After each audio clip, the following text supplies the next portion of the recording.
Listo, mis hermanos, llegamos ahora a la lección 6 en la parte 2 de nuestro curso, que es la parte en que estamos enfocándonos en la producción de la Biblia. Ese proceso de cómo llegó de la mente de Dios a la forma escrita en que hoy la tenemos. Entonces, esa es más o menos la idea que estamos considerando. Hay otros pasos en eso de llegar de allá a nosotros en la transmisión del texto, pero vamos a seguir viendo eso. Pero estamos pensando en cómo se escribieron esos libros, en qué forma, en qué método, qué procesos vivieron esos libros en su manera de escribirse. En primer lugar, queremos ver la actividad de los autores bíblicos en la escrituración de cada libro del Antiguo Testamento. En segundo lugar, vamos a dar una breve presentación de la preservación y transmisión del texto. La meta es que tengamos una idea más clara sobre la historia del texto, que apreciemos la diversidad del método usado por el Espíritu Santo en la inspiración y también que entendamos mejor la unidad y diversidad del Antiguo Testamento. En un sentido, lo que enfatizamos ayer de esa parte orgánica de la inspiración, estamos viendo varios casos específicos de eso aquí.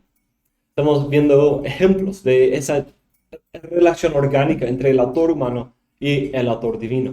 Porque eso implica que hay cierta diversidad en cómo los libros se produjeron, porque los autores eran diversos, los tiempos eran diversos. Entonces, eso es lo que queremos considerar. La producción de la Biblia es verdaderamente algo de milagro y asombro.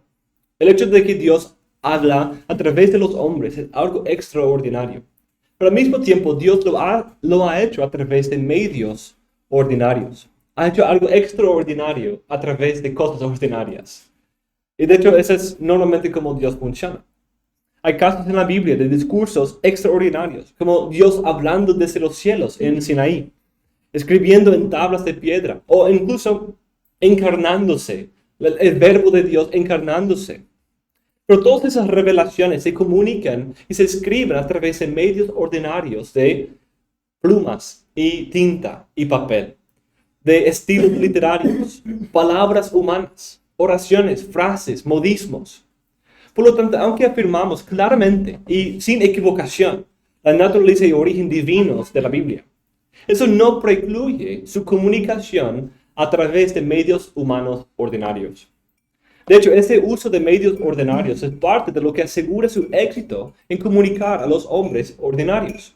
Qué bueno que Dios usó medios ordinarios porque nosotros somos humanos ordinarios, ¿cierto?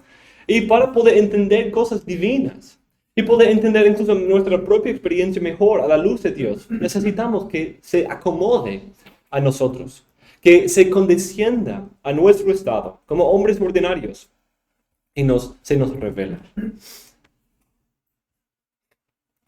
Un autor, Kevin Van Hooser, dice: reconocer a fondo las diversas formas de la escritura nos ayuda a comprender mejor su humanidad, sin renunciar a la noción de autoría divina. Dios se sirvió de convenciones lingüísticas y literarias para comunicarse con los seres humanos. Las diversas formas literarias, lejos de ser una debilidad de la escritura, garantizan su comunicación rica y son, de hecho, una de las perfecciones de la escritura. Eso se manifiesta en esta realidad humana del estilo literario, género literario, palabras humanas o estilos y vocabularios específicos, modismos y muchas otras cosas. Pero también, para los temas de esta clase, se manifiesta en cómo se escribió, cómo la composición, el proceso de investigación, compilación de otras fuentes, otros libros que el libro vivió antes de llegar a su forma canónica que hoy tenemos. Kevin Van Hooser enfatiza ese punto y nos enseña a verlo no como una debilidad en el texto, sino una parte gloriosa de la intención relacional de Dios en la revelación y la redención proclamada en ella. Dice que la palabra de Dios se haya comunicado en lenguaje corriente no es tanto un defecto como una perfección de la revelación divina. Pues solo en lenguaje corriente podía la escritura comunicarse con personas corrientes en situaciones corrientes. No debemos considerar una debilidad que la Biblia sea un libro humano, como tampoco debemos considerar una imperfección la humanidad de Jesús. De hecho, esas formas humanas ordinarias fueron esenciales tanto para la revelación como para la redención. Cristo es un redentor completo, si Él es medio humano, si Cristo fuera solo medio humano, ¿Él puede ser el redentor de toda la humanidad? No, tiene que ser hombre como nosotros. Tiene que ser hombre como nosotros. Y para poder comunicar a hombres como nosotros, también Dios se ha comunicado en una forma humana. Entonces consideremos la primera parte de esa clase, la escrituración, o ese proceso de escribir. O otra palabra, otra manera quizás de traducir esa palabra es inscripturación, pero escrituración es más fácil. Queremos ver las varias maneras en que los libros fueron escritos. Esto a veces corresponde al tipo de escritura, su género, pero no es igual a género. Lo que quiero enfatizar es el método usado para la escritura y producción del texto, no necesariamente la forma literaria o género del libro. Entonces, ven la diferencia.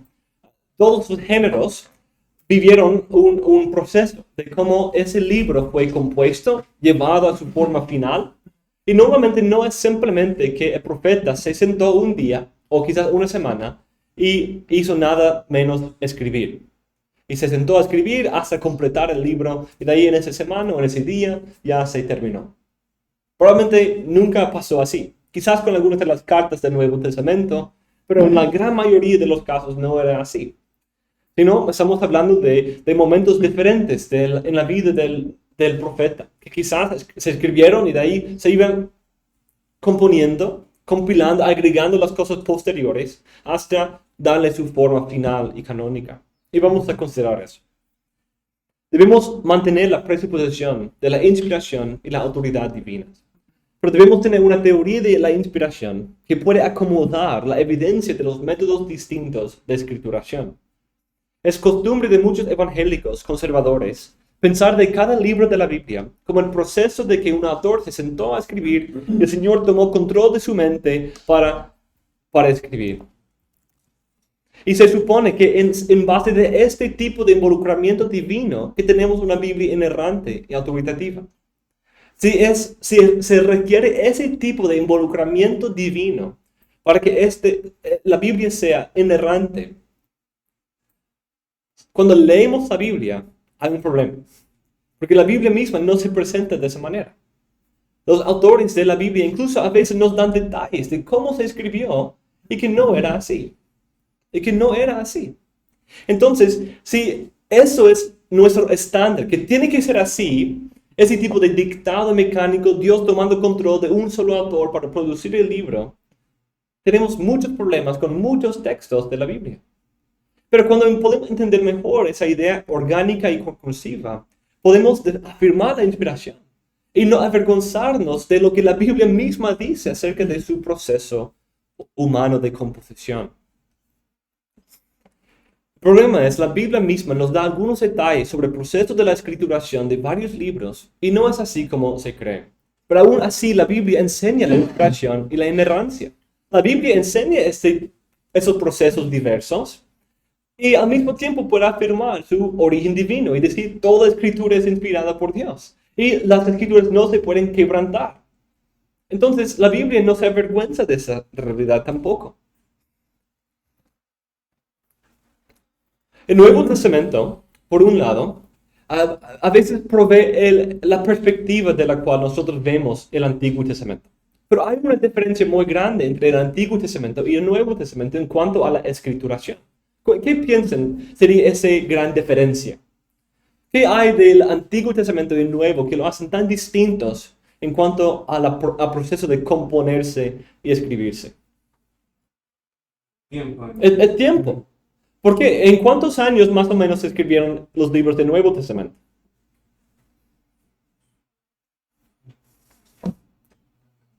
40, 50 años. Digamos, quizás algunos libros se escribieron alrededor de 45, 44, por ahí. Y de ahí, digamos, Apocalipsis, muy tardío, 100. Pero normalmente alrededor de 90 se pone su fecha entre los no preteristas. Entonces, con esa idea, son solo 40 años, 50 años, 45 años.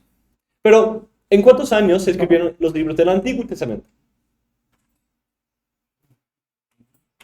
1000 años. 1500 por ahí a 400. Entonces, 1000 años, 1100 años. Entonces, qué increíble. Esa es una gran diferencia, ¿cierto? Entonces, eso da lugar para una mayor variedad de procesos en la manera de escribirse. En el Nuevo Testamento no hay la posibilidad de que haya un libro que vaya aumentando y agregando de varios ministerios, de varias generaciones de profetas, como en el libro de Samuel o de Reyes, porque no hay ese tiempo en el proceso. Solo hay 50 años, solo hay una generación.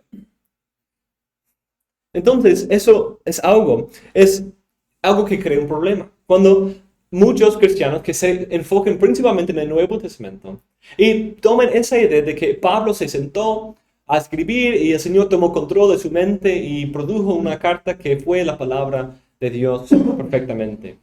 Pero de ahí cuando vamos al Antiguo Testamento, vemos que casi nunca sucedió de esa manera. Casi nunca fue tan sencilla como eso. Incluso Pablo no lo presenta como algo tan sencillo. Entonces debemos entender y no imponer esa perspectiva del Nuevo Testamento en la realidad del Antiguo Testamento. Entonces consideremos cómo funcionó. Pensemos del Pentateuco, los primeros 5 libros. La Biblia hebrea, en el Antiguo Testamento, se llama la ley o la Torá. En la Biblia a veces se llama el libro de Moisés, o la ley de Moisés, o simplemente la ley. La palabra Pentateuco viene del griego y significa 5 tomos. Génesis, Éxodo, Levítico, Números y Deuteronomio. Y Orígenes, el padre de la iglesia del segundo y tercer siglo, probablemente fue el originador de este término. Entre eruditos seculares, el punto de vista primario es que el Pentateuco es una colección de leyendas, cuentas orales o fuentes escritas de la historia de Israel. Y alrededor del exilio babilónico o después fue redactado y compuesto en su forma presente. Niegan la autoría de Moisés e incluso fijan el principio de algunas de esas fuentes escritas, no en el tiempo del Éxodo, sino en el tiempo de Josías, cuando se encontró el libro algunos han pensado que quizás se plantó para poder causar las reformas y cosas así. Y se basa en prácticas de la crítica de las fuentes y de la tradición y otras cosas. Así se llama la hipótesis documentaria. Aunque nosotros afirmamos, y de hecho en un sentido tenemos que afirmar porque el texto mismo se presenta de esa manera, que hay ciertas partes del Pentateuco que no fueron escritas por la mano de Moisés, como por ejemplo Deuteronomio 33 y 34, que se presenten como algo que fue registrado después de su muerte. Y algunas palabras o frases que se interpretan como también de esa manera, frases que vienen después, como ciertas ciudades que su nombre es actualizada con el cambio de tiempo. Eso es otro dato que es importante para ese 1000 años. ¿Qué sucede en 1000 años? Pensemos del idioma español o de Ecuador hace 1000 años. ¿Cómo se llamaban las ciudades? ¿Cómo se llamaban? Si encontráramos un documento de hace 1000 años sobre Ecuador, no vas a encontrar el nombre Santo Domingo. La ciudad está ahí, el mismo lugar, no la misma ciudad, pero el mismo lugar geográfico. No se inventó de la nada, sino siempre ha estado aquí, pero bajo otro nombre. Quizás solo con árboles, solo con los Táchila. Y de hecho, quizás, no sé cuándo llegaron aquí.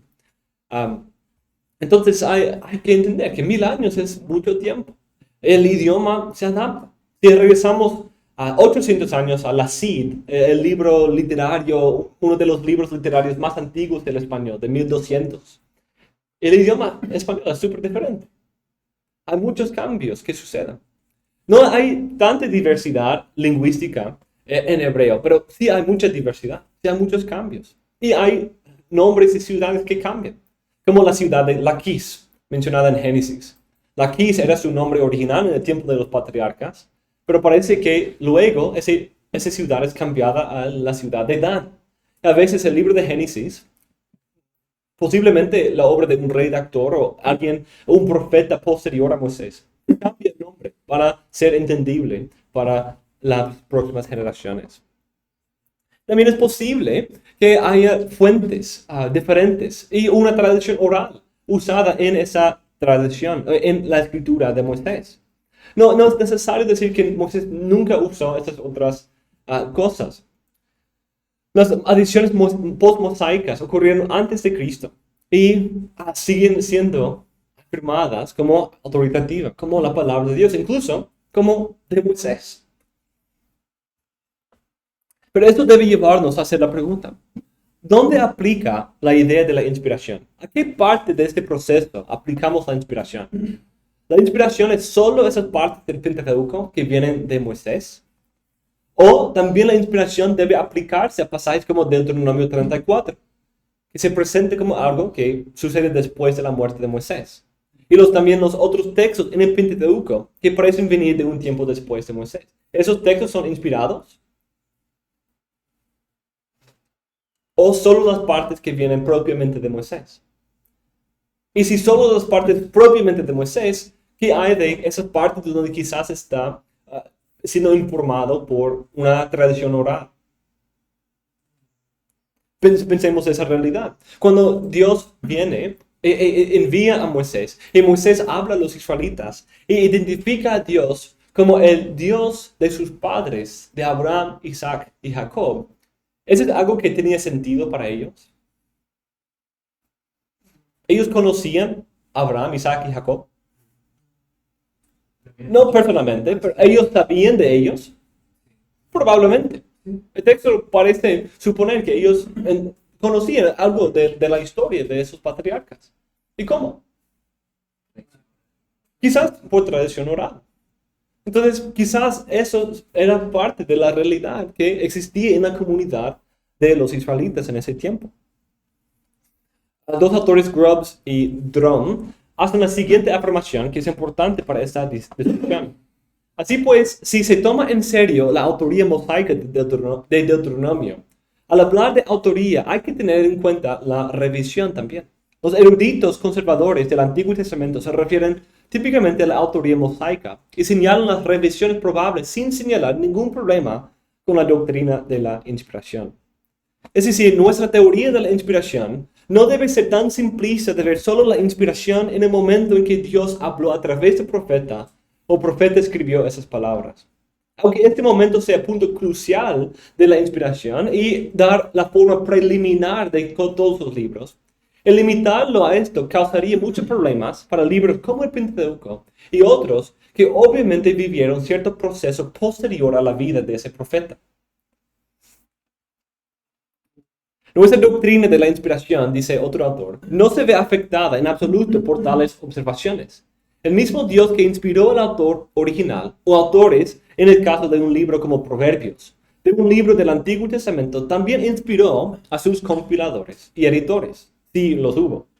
El producto final, la palabra de Dios completa, es tan inspirada, infalible y autoritativa como cada una de las palabras, versículos, capítulos y libros que participaron en su compilación.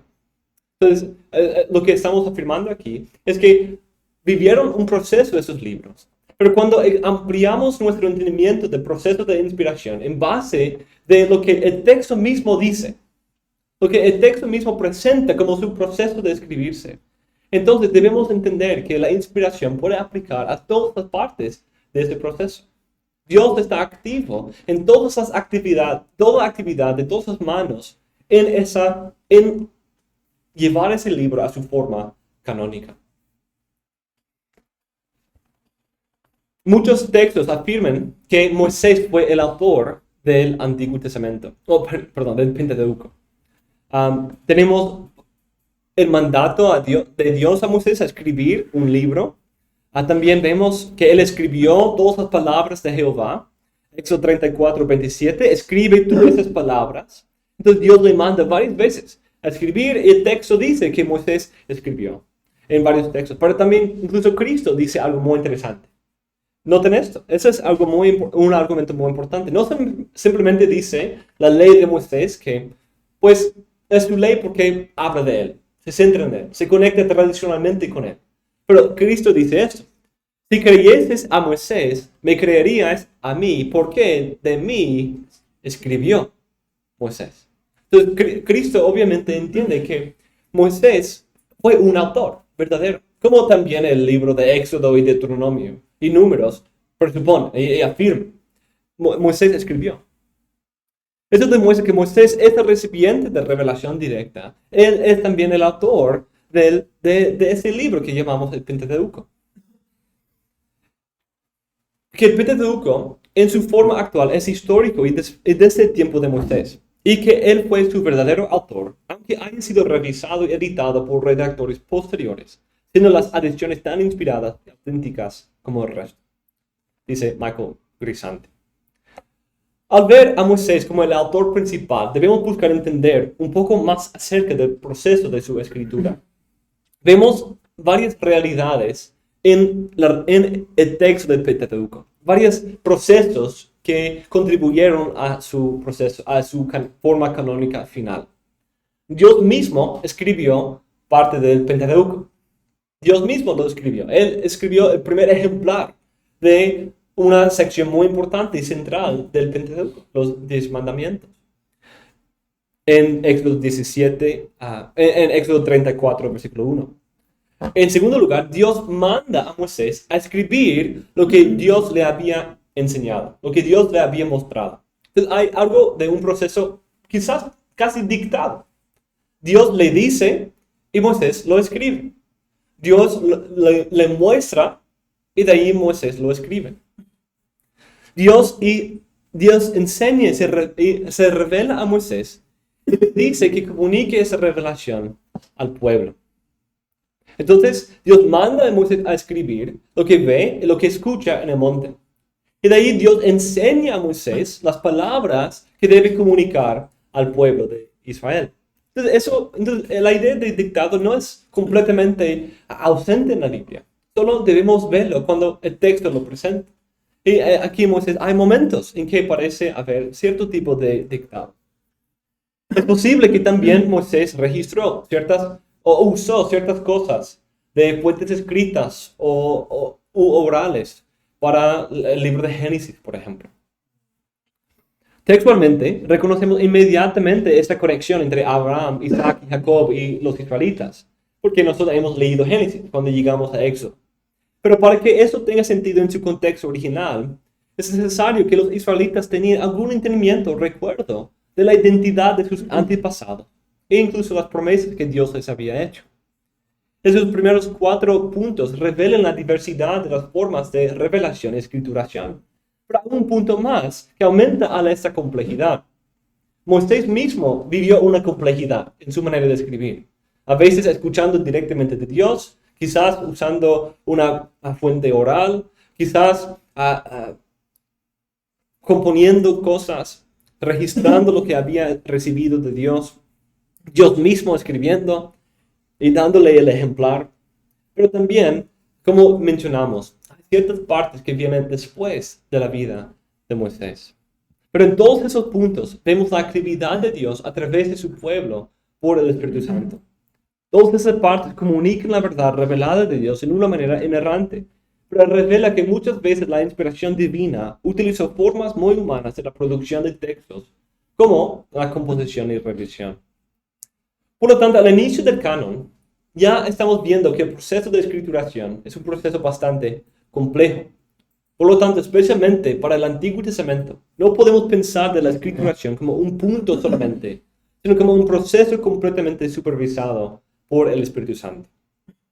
Si decimos que la inspiración es solo cuando ese profeta cuyo nombre es llevado por el libro, se sentó a escribir, entonces quizás cause problemas cuando ese mismo libro presenta un proceso de composición o de cambio y redacción. El libro de Josué, junto con los otros profetas anteriores, no mencionan un autor explícito. La tradición, tanto cristiana como judía, ha conectado el libro con Josué. E incluso ellos han dicho que el relato de la muerte de Moisés también viene de él, según algunas tradiciones. El texto afirma que Josué sí escribió por lo menos partes del libro. Dice, escribió Josué esas palabras en el libro de la ley de Dios, en un sentido agregándolo a lo que ya estaba. Y tomó una gran piedra y la colocó allí debajo de la encina que estaba junto al santuario del Señor. 24-26. Pero no tenemos el testimonio de otras partes de la Biblia como lo tenemos en el caso del Pentateuco. Muchos textos hablan de la ley de Moisés, el libro que escribió Moisés, el libro de Moisés, o que él escribió de mí, como dijo Cristo. Pero 1 de Reyes, por ejemplo, 16:34, hace referencia a la profecía que Josué habló con referencia a la maldición de aquel que reconstruyera la ciudad de Jericó. Pero no dice que Josué escribió, sino está hablando de su profecía. Entonces puede ser simplemente una referencia a que Josué lo dijo, porque sí lo dijo. Entonces es difícil usar eso como un argumento para su autoría. Pero podemos decir con Rucker que una gran parte del libro es por Josué, con adiciones después de su muerte, algo parecido a lo que sucede en el Pentateuco. Por ejemplo, como Deuteronomio, Josué 24 y 29-32 relata la muerte de Josué y de Eleazar y habla de una generación posterior. Y dice, sirvió Israel a Jehová todo el tiempo de Josué, todo el tiempo de los ancianos que sobrevivieron a Josué y que sabían de todas las obras que Jehová había hecho por Israel. ¿Qué indica, por lo menos, este versículo? Que es algo que viene no solamente después de Josué, como él murió y el próximo día le escribieron, sino incluso aparece los otros ancianos que estaban sirviendo con él. También ya habían, o estaban a punto de fallecer. En cuanto al libro de Jueces y Ruth, no sabemos mucho de su autor, sino solo que era probablemente alguien de alrededor del tiempo de Saúl o David, en el inicio de la monarquía. Parece ser varios argumentos útiles para un reinado de Judá. Jueces es un candidato para ver un proceso de composición, de compilación de registros anteriores, porque relata la historia de unos 200 años, o quizás un poco más. Entonces, 230 años por ahí. Entonces, quizás vivió cierto proceso de ciertos relatos de las obras de los jueces anteriores, que fueron todas unidas, compuestas, organizadas y relatadas de una manera teológica en su forma final. Es posible, no sabemos, porque no nos indica mucho el texto. En cuanto a los libros de Samuel y Reyes, no sabemos mucho de su autor, porque no afirma un autor. Algunos creen que Reyes fue escrito por Jeremías, otros quizás por otro autor. Samuel es un libro un poco interesante que, como yo crecí pensando que Samuel era el autor del libro de Samuel. Pero de ahí uno tiene un problema, ¿cierto? Porque él muere hacia el principio del libro.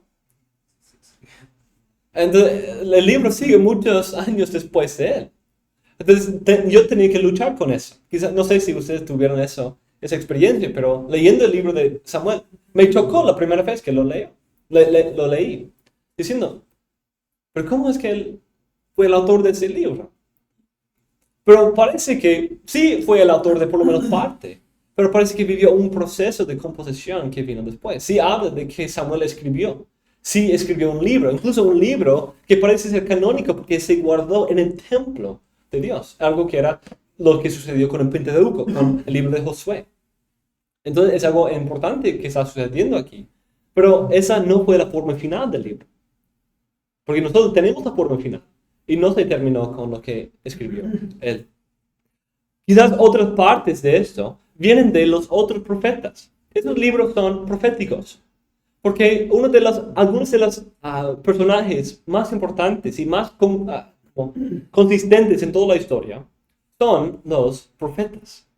Los profetas. E incluso empieza el libro de Samuel con una historia indicando el regreso de la profecía, ¿cierto? Porque habla de que la palabra de Dios estaba escasa en esos días, pero con Samuel volvió la palabra profética. Y tenemos Gad Ido, Semaías, Natán y muchos otros profetas mencionados a lo largo de esos libros de Samuel, Reyes, incluso Crónicas. Todos esos libros parecen haber sido quizás unidos para crear una historia unida, con una agenda teológica unida, y una forma unida que hoy tenemos. Y de hecho vamos a ver en la próxima clase que a veces hay libros de todos esos profetas mencionados. Uno puede ver en el libro de Gad, en el libro del vidente Ido, en el libro de Natán, en el libro de esos otros profetas. ¿Qué sucedió con esos libros? Es posible que empezó con una base, quizás un núcleo escrito por Samuel, pero de ahí se iba aumentando con el tiempo, con la obra posterior de esos otros profetas. Y sus libros quizás uniéndose a lo que había escrito Samuel. Y de ahí recibiendo una forma final por un compositor o redactor final. Entonces, ¿dónde aplica la inspiración? ¿Cuándo empezó la inspiración? ¿Esos textos proféticos usados por inspirados en sus formas originales? Entender la idea de la profecía diría que sí. ¿O llegaron a ser inspirados cuando fueron compilados y organizados con forma de redactor final, quien fue también inspirado? O quizás la inspiración del Espíritu estuvo activa en todas las partes de esa producción.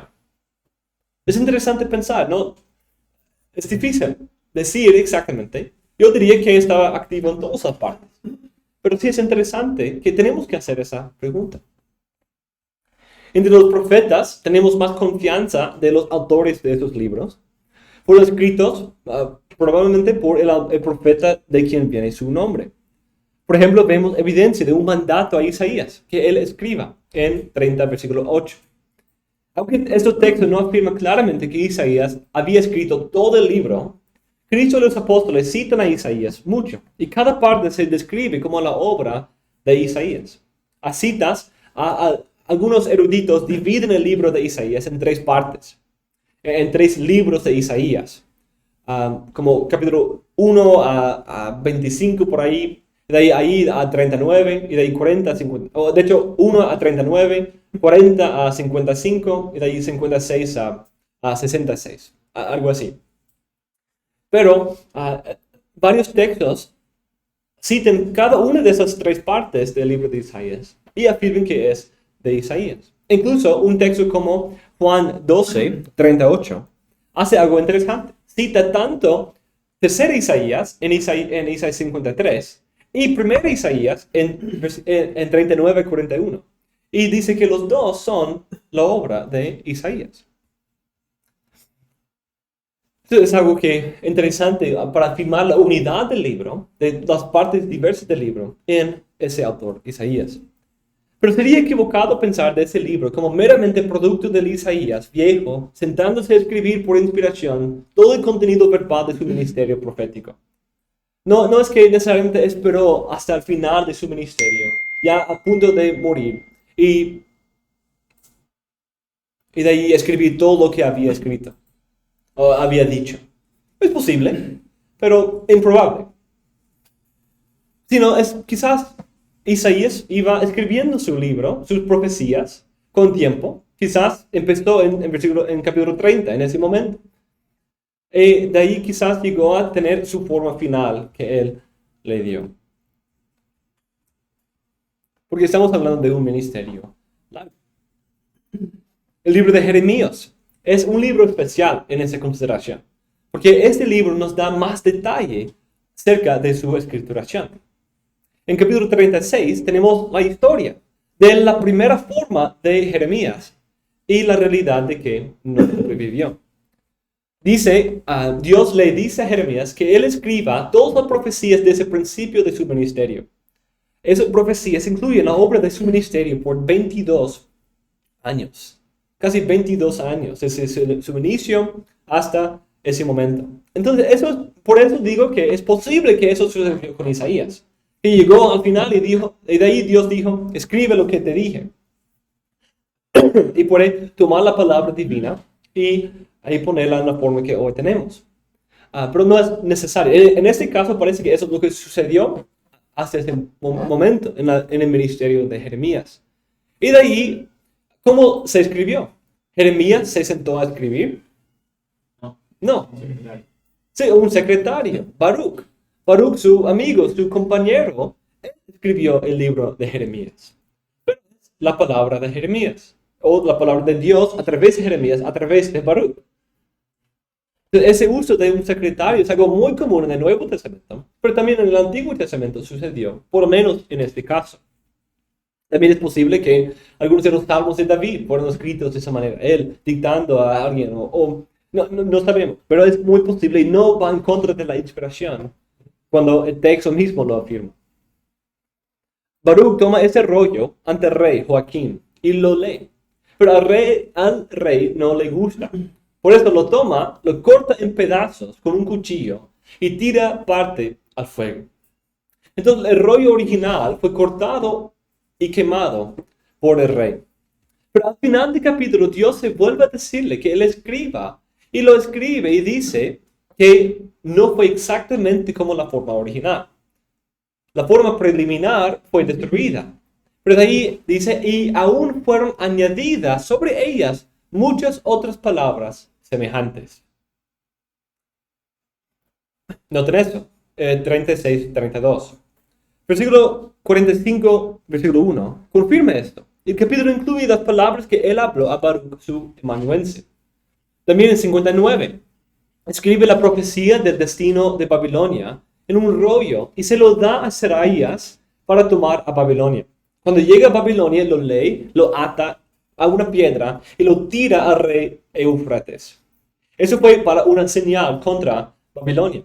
Es muy probable que Jeremías a Baruch escribió otra copia de ese mensaje para poder incluirlo en la forma final del libro. Entonces aquí notamos varias cosas interesantes acerca del libro de Jeremías. Y no es imposible que otros libros tengan esa misma diversidad. Solo aquí nos da un vistazo, ¿no? Abre las cortinas para poder ver detrás de la escena un poco, más que otros libros. Vemos un poco las varias formas o ejemplares del libro que surgieron. La primera parece haber sido destruida. Y de ahí Jeremías escribió otro, con adiciones. Y de ahí con el resto de su ministerio agregado. El libro de Ezequiel también tiene un llamado a escribir. Escribe esto ante sus ojos para que guarden todas sus leyes y todos sus estatutos. Pero como con Isaías y Jeremías, es muy probable que vivió un proceso, porque él era un profeta de carrera, era toda su vida, desde los 30 años hasta su muerte, dedicó a la profecía. Entonces es muy probable que había ese tipo de profecía creciente hasta llegar a su forma final. Los profetas menores, o libros de los 12, introduce otras preguntas también. Esos libros se proponen como viniendo individualmente del profeta cuyo nombre lleva. Pero al mismo tiempo, puede ser que esos libros eran productos parecidos a Isaías y Ezequiel. Algunos son más cortos y quizás sí se sentó a escribir lo que el Señor le había revelado en palabra. O quizás, como en Oseas, que es un libro un poco más grande, que también es un libro que relata la historia del nacimiento de 3 bebés, que todos sabemos que requiere un poco de tiempo, ¿cierto? Entonces, quizás empezó alrededor de ese tiempo, pero quizás llegó a su forma final después. No sabemos porque no hay tanto detalle como en Jeremías. Otra realidad aquí acerca del libro de los 12 es que hay evidencia de que en el tiempo del segundo templo, después del cautiverio babilónico, e incluso en el Nuevo Testamento, se concibió de esos libros, de esos 12 profetas, como formando una composición unida, como siendo conectados en un solo libro. Eruditos argumentan que había un redactor posterior que tomó esas obras individuales y las compuso y organizó en una manera para señalar las conexiones temáticas entre los varios libros y también desarrollar esos libros en toda la colección.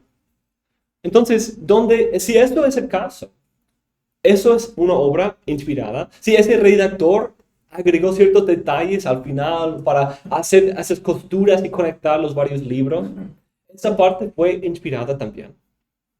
Si fuera la realidad, sería importante aplicar nuestro entendimiento de la inspiración no solamente a las partes individuales, sino también a esas costuras canónicas que sirven para poner el libro en su forma canónica y final que hoy tenemos.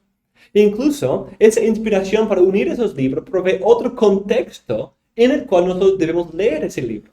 Esto tiene una implicación hermenéutica también. Porque si ese libro no solamente en libros individuales, sino por un autor inspirado, fue compuesto en una forma unida para ver conexiones entre los varios libros. Entonces, eso amplía un poco el contexto, ¿cierto? Porque no solamente debemos entender ese libro individual, lo cual sí es importante, pero sí ha sido conectado con otros libros del canon, los otros 12, para formar un libro unido con ciertos temas que se pueden trazar por todo el libro. Quizás sería importante también considerar su lugar entre los otros también. Es posible.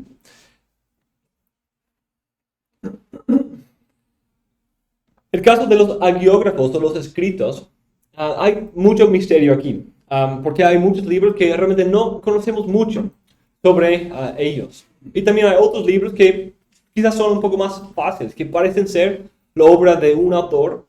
Son libros un poco más cortos y es el libro de Crónicas. No tiene un autor explícito, pero parece ser sin apologética o excusa, una composición de fuentes anteriores y con una agenda teológica clara, aún más evidente que Samuel y Reyes. Las Crónicas lo dejan claro que se puede encontrar la información que él está escribiendo en otras fuentes, en otros libros, pero él está relatando la historia con un propósito y por eso no está negando o corrigiendo, sino tomando una perspectiva de la historia para cumplir sus fines, yo diría, escatológicos y mesiánicos. El libro de Job está encerrado en misterio. Pero hay dos libros importantísimos para entender ese tipo de diversidad escritural.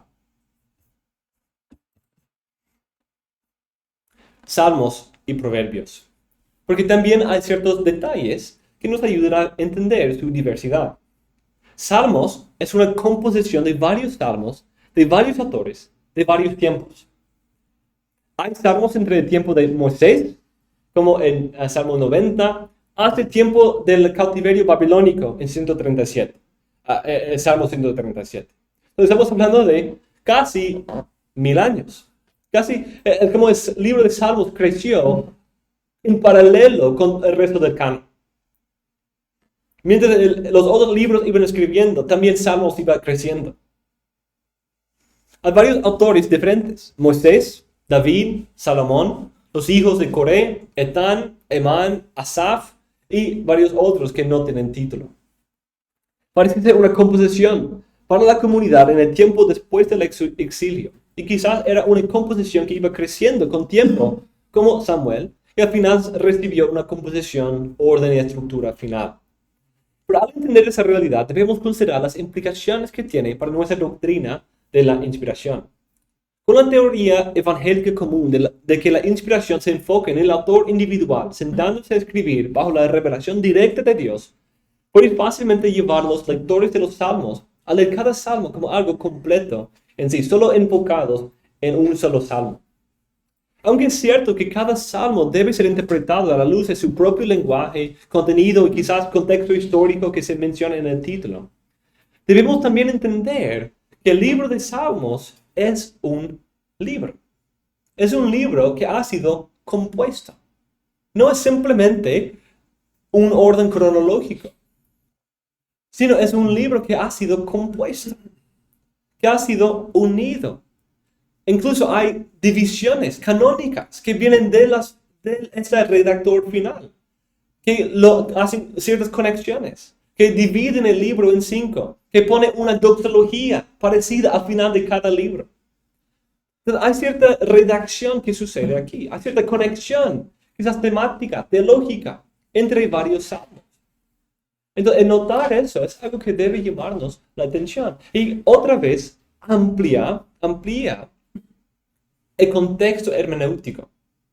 Porque de ahí no solamente debemos hacer preguntas en cuanto a qué significa este salmo individual, sino también cuál es su relación con todo el salterio, con todo el libro de Salmos.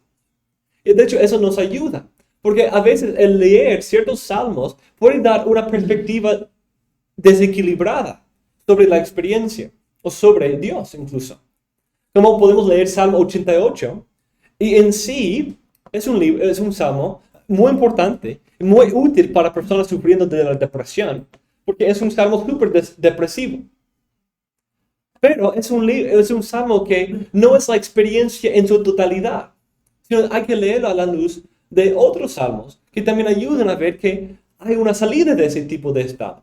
Dios escucha esos clamores así y Dios responde y trae esa paz escatológica que estamos esperando. O Salmo 23, es un salmo glorioso, pero no es el único salmo, porque la vida no es siempre paz y tranquilidad. Pero a veces hay ese temor, esos enemigos que están encerrándonos. Y entonces es importante tener ese contexto más amplio para la interpretación de salmos individuales. Entonces, ¿dónde aplica la inspiración? ¿Solo los salmos davídicos? No, nadie diría eso. O diríamos, pues, sí, solo los davídicos y de ahí tenemos que hacer de alguna manera que todos sean de David. Entonces, no es los salmos de Salomón, sino es los que son para él de David. Y Asaf era simplemente el secretario de David, y de ahí no sé qué hacer con Moisés, pero entonces pensemos de eso.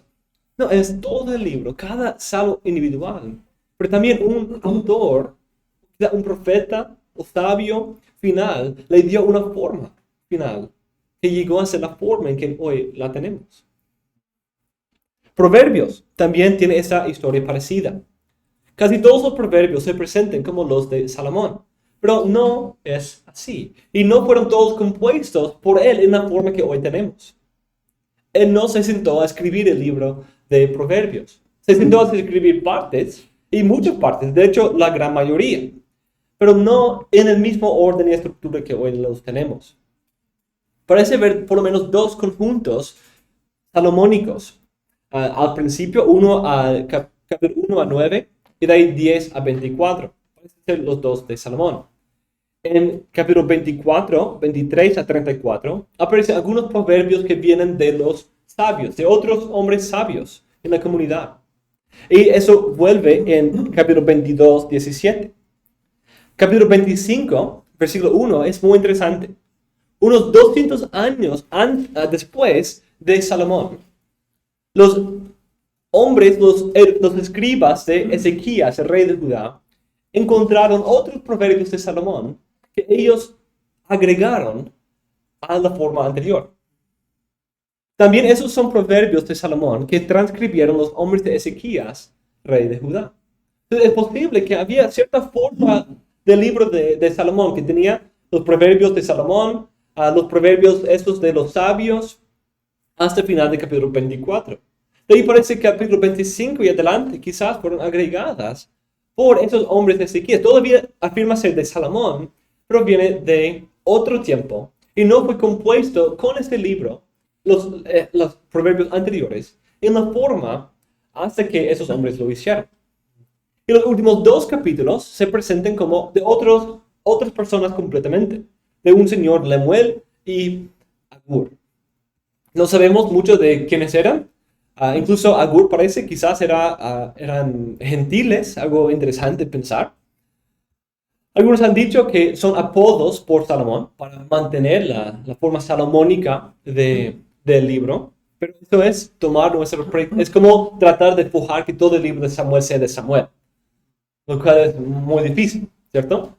Pero es como tener ese preconcebido y hacer todo lo posible para hacerlo conforme a nuestro preconcebido. Entonces, el libro de Proverbios llevó un proceso largo de su composición, por lo menos 200 años. Porque ese es el tiempo de Salomón a Ezequías. Por lo menos pero incluso quizás después de Ezequías, Lemuel y un autor agregó esos dos otros proverbios en capítulo 30 y 31.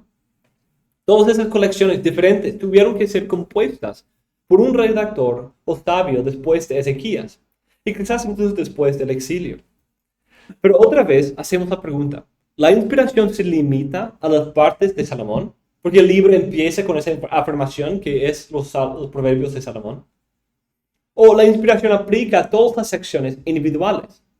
Y si solo aplica a las secciones individuales, cuando el autor se sentó a escribir, ¿qué rol inspirador tenía el compositor final? Como los hombres de Ezequías, que ayudaron a dar la forma final al libro. Capítulo 25, versículo 1, ¿es inspirado o no? Porque alguien quien no fue Salomón escribió esas palabras. ¿Pero esto fue inspirado? ¿Eso es la palabra de Dios? Sí. Sí. Pero entonces, espero que... No estoy negando la inspiración. Espero que ya, todos estemos claros con eso. En ir pensando. Pero estamos tratando de entender que a veces la Biblia misma se presenta en una manera más compleja de lo que podemos pensar con una idea simplista de la inspiración. Cada proverbio no es solamente un dicho individual inspirado por Dios a través de profeta o el sabio. Y a veces podemos tratarlo de esa manera, ¿cierto? Así se interpreta principalmente el libro de proverbios. Se leen las partes individuales. Quizás ciertas secciones más largas, como capítulo 31, o quizás como capítulo 8, que son una sección temática más larga. Pero de ahí hay versículos por allá, que es un proverbio completamente sacado de su contexto del libro. Y a veces pensamos de esa manera de dichos así cortitos, precisos en cuanto a ciertos contextos, parece tender a interpretarse de esa manera. Pero hay que entender que alguien compuso ese libro. Alguien le dio una forma final. Un autor inspirado le dio una forma final. Puso esos proverbios en una organización determinada, con un propósito, que incluso puede trazarse ciertos temas, ciertas ideas, ciertas conexiones entre el inicio y el final, entre las varias partes, que amplia nuestro entendimiento de contexto de la interpretación. Para resumir, tenemos varios libros escritos por un solo autor, sin evidencia clara de anacronismos o amanuense. Pero pocos de estos son meramente el autor sentándose en un momento o sobre varios días para escribir su contenido. Quizás llevó un cierto proceso. Empezó al principio del ministerio profético y se iba creciendo y de ahí llegando a su forma final. Tenemos libros escritos mayormente por un autor, con evidencia de ciertas partes agregadas posteriores en la historia canónica. Tenemos un libro escrito por un autor, pero con evidencia clara de un amanuense, como el libro de Jeremías. Libros que fueron compuestos y unidos en una manera gradual, como Salmos o Proverbios, o quizás el libro de los 12. Otros se presentan como una composición con una agenda teológica clara, que incluso quizás es la composición de varios otros libros anteriores, proféticos incluso, como Samuel, Reyes y Crónicas. Hay otros libros cuyo origen está en misterio, no conocemos. Al ver esa realidad diversa, hemos visto que la Biblia es eminentemente humana. No en el sentido de que se equivoque, sino en el sentido de que se comunica a la gente corriente en un lenguaje y una literatura, y incluso yo agregaría esta cita, en métodos de escribir humanos y corrientes. Ninguna parte de esta clase tiene la intención de cuestionar la doctrina de la inspiración. La hemos afirmado de manera categórica, la cual hemos afirmado de manera categórica y establecido que es de hecho una presuposición para cualquier estudio de la Biblia. Sin embargo, la realidad es que debemos entender la inspiración en una manera que puede abarcar la diversidad y complejidad de esos medios ordinarios. Entonces simplemente estoy dando más argumento a la necesidad de esa inspiración orgánica y concursiva. Por lo tanto, la conclusión de Grubb y Drum es muy importante. Una necesidad evidente que se desprende de los ejemplos anteriores es que los eruditos traten de dar cuenta de la amplia gama de material representado en la Biblia a la hora de describir la inspiración, Si bien se pueden describir elementos de la Biblia como escritos por un solo hombre sin necesidad de revisión o recopilación, es evidente que otra parte de la Biblia no encaja en este paradigma. Una cuidadosa consideración de la complejidad de los textos bíblicos evitará que los eruditos hagan afirmaciones sobre la inspiración que sencillamente no son ciertas para toda la Biblia. Entonces, la idea es asegurar que nuestro entendimiento de la inspiración no lleve a alguien a poder tener ese choque que yo tenía. Ese choque de, ¿qué pasa aquí? ¿Por qué me dijeron eso cuando obviamente no es así? Entonces, evitemos una idea simplista, sino todo eso lo que he dicho, estoy tratando de enfatizar lo que el texto mismo presenta. Deuteronomio 33 y 34 no se presenten como de Moisés, se presenten como algo agregado después de la vida de Moisés. Y eso de hecho es parte importante de entenderlo. Otros libros no se presenten como un autor sentándose a escribir. Jeremías no hizo eso. Y él nos dice eso, porque él nos da el proceso por el cual se llevó y se escribió. Entonces entendamos la palabra de Dios en sus propios términos. En sus propios términos. No imponiendo un sistema teológico, una definición teológica de la inspiración que no puede acomodarse con la evidencia del texto mismo. Sino estoy diciendo, neguemos a nosotros mismos y nuestros preconcebidos, sometiéndonos a la inspiración de la Biblia. Pero esas ideas tradicionales. Pero sometiéndonos a la inspiración de la Biblia, busquemos entenderla a la luz de cómo la Biblia misma lo presenta. La Biblia afirma la inspiración, pero también la Biblia afirma que esos libros vivieron cierto proceso. ¿Cómo encajamos esas dos afirmaciones? Y espero que podamos entender que el Espíritu Santo estaba activo en esos medios ordinarios humanos que Él decidió, que Él supervisó, que Él escogió para la comunicación de su palabra divina, extraordinaria, a personas ordinarias como nosotros. Vamos a dejar la parte de la transmisión para otra clase. Quizás lo ponemos en la sección sobre la transmisión misma, donde cabe mejor. Pero con eso cerramos esta clase y espero que haya quizás cierta conversación que podamos tener sobre eso.